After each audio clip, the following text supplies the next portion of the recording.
बहुत ही खूबसूरत गांव था रामगढ़। रामगढ़ तक पहुंचने के लिए लोगों को नदी पार करनी पड़ती थी। इस नदी में 2 नाव थी जो लोगों को इस पार से उस पार छोड़ा करती थी। इस खूबसूरत गांव में एक हरिया नाम का किसान था। हरिया की पत्नी गर्भवती थी, लेकिन वो फिर भी हरिया के लिए खेतों तक खाना लाया करती थी। कितनी बार तुमसे कहा है कि इतना मत चला करो, लेकिन तुम हो कि मेरी बात ही नहीं मानती। सुन ली आपकी बात, लेकिन मैं थोड़ा चल लूंगी तो घट नहीं जाऊंगी और आपको खाना भी तो खिला पाऊंगी। दोनों हमेशा साथ ही खाना खाया करते थे।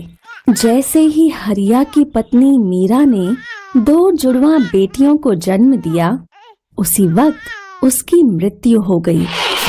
मीरा की 13वीं पर गांव वाले हरिया के घर आए। हरिया, बहुत बुरा हुआ कि तुम्हारी पत्नी इतनी कम उम्र में ही चल बसी। हरिया, अभी तुम्हारी उम्र ही क्या है। अब तुम्हें अपनी इन जुड़वा बेटियों के लिए दूसरी शादी कर लेनी चाहिए। नहीं सरपंच जी, मेरी ये बेटियां ही मेरा सब कुछ है।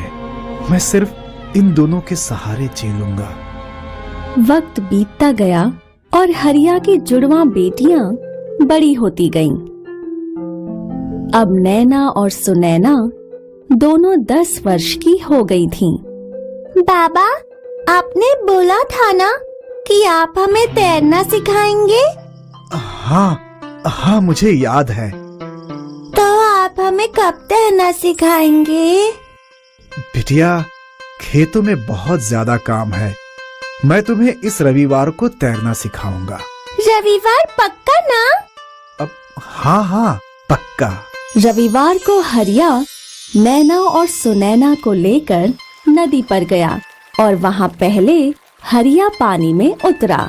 अब देखो, आराम से तुम्हें अपने पैरों और हाथों को ऐसे चलाते रहना है। गौर से देखो। नैना सुनैना ने हरिया को गौर से तैरते हुए देखा।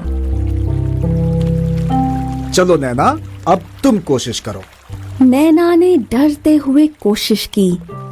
पहले पहले तो वो तैर नहीं पा रही थी, फिर उसे धीरे धीरे समझ आ गया।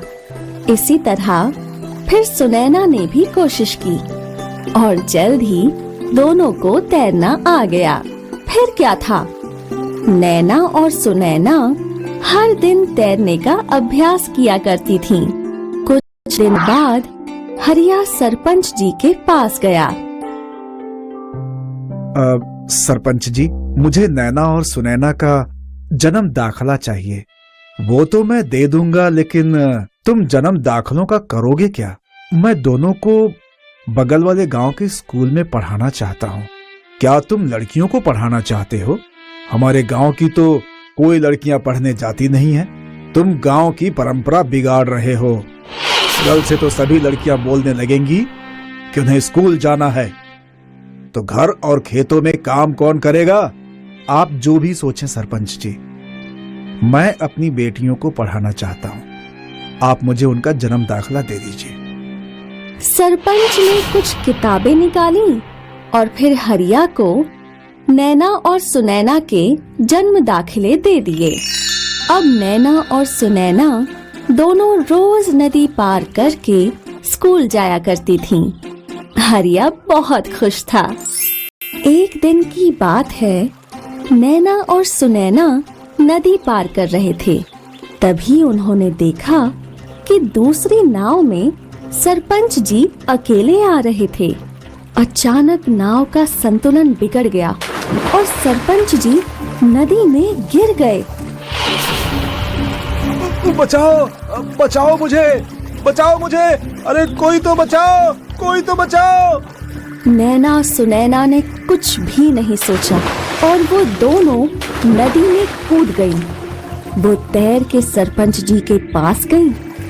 दोनों ने सरपंच जी को सहारा दिया और उन्हें नदी के किनारे ले आईं।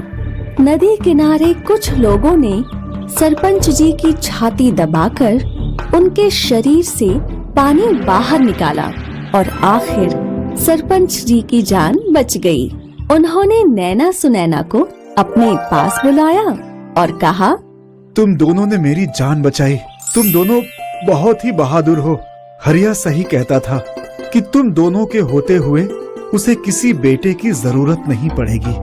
इस कहानी से हमें ये समझ आया कि बेटियां बेटों से कम नहीं होती हैं और वो हर वो काम कर सकती हैं जो बेटे कर सकते हैं।